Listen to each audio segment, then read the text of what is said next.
À Jaffa, Richard s'efforce de regagner la confiance de ses troupes après la cruelle déception de la marche avortée sur Jérusalem.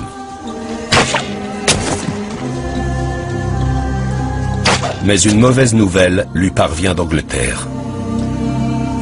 Son frère, le prince Jean, a profité de son absence pour tenter de lui ravir son trône. Richard doit renoncer à la croisade et rentrer en Angleterre pour défendre sa couronne.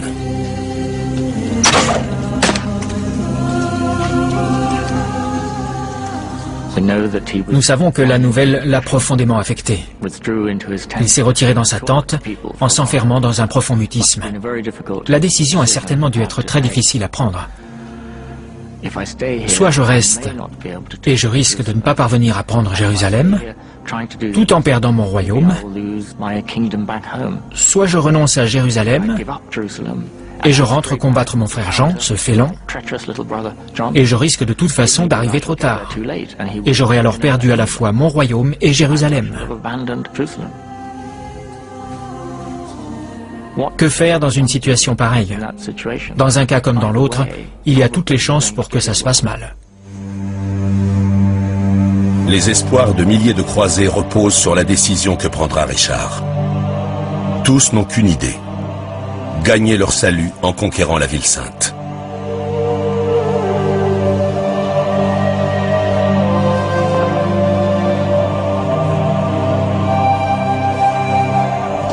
L'aumônier de Richard décide d'intervenir auprès du roi.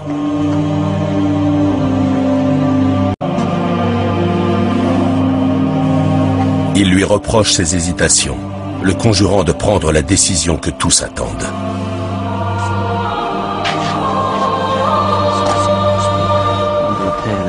Considérez en votre âme et conscience les innombrables victoires que Dieu vous a accordées pour votre plus grande gloire.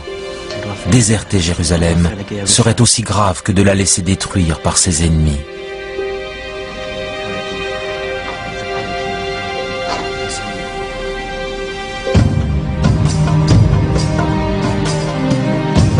Le temps s'améliorant, Richard, sentant son prestige menacé, décide de tenter une dernière fois sa chance.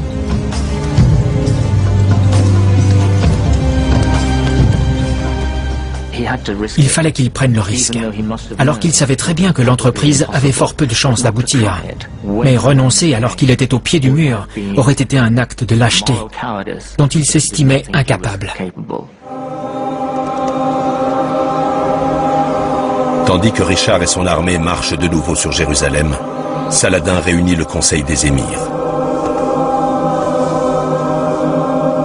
Ces derniers sont persuadés que les croisés vont les écraser.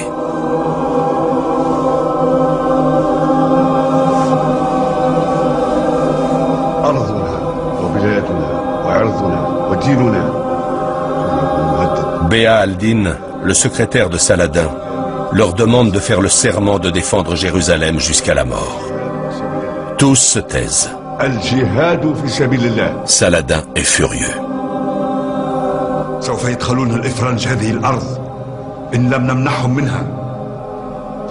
Si vous cédez, les Occidentaux rouleront cette terre comme on roule un parchemin.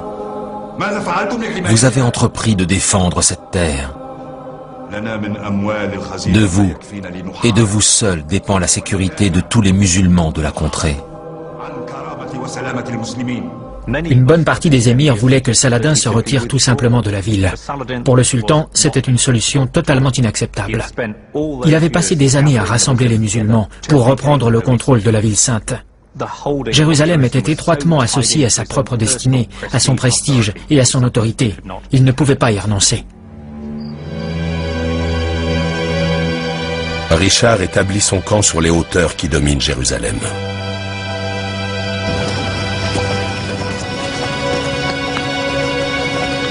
Les croisés s'apprêtent à mourir en martyrs.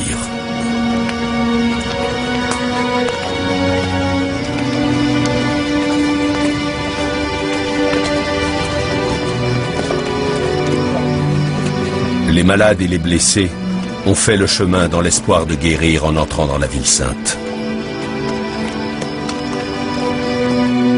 Richard sent que le but de la croisade est tout proche.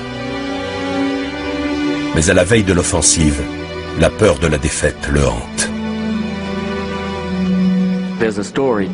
Selon une chronique, lors d'une patrouille de reconnaissance, il se serait approché de Jérusalem au point d'apercevoir les murs de la ville.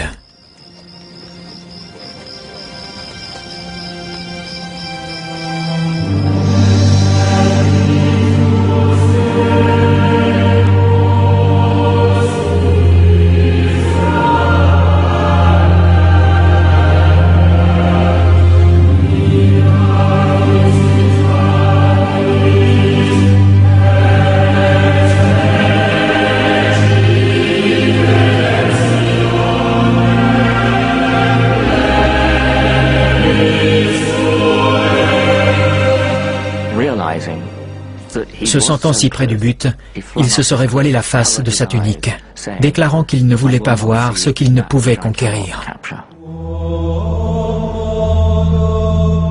De nouveau, plus la prise de Jérusalem paraît proche, plus Richard doute de ses capacités à conserver la ville.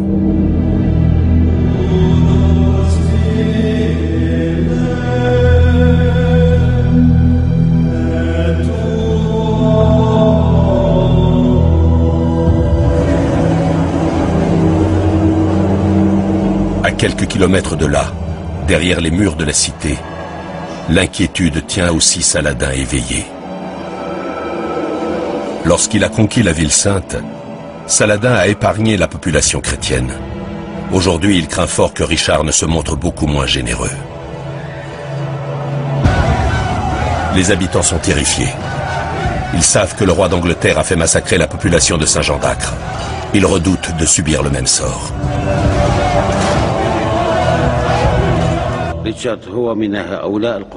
Richard était un chef militaire qui ne s'embarrassait pas de principes religieux ou éthiques. Richard et Saladin appartenaient à des mondes totalement différents. L'Orient, avec sa tradition d'acceptation de l'autre, et l'Occident, qui à l'époque ne tolérait rien de ce qui n'était pas chrétien d'obédience romaine.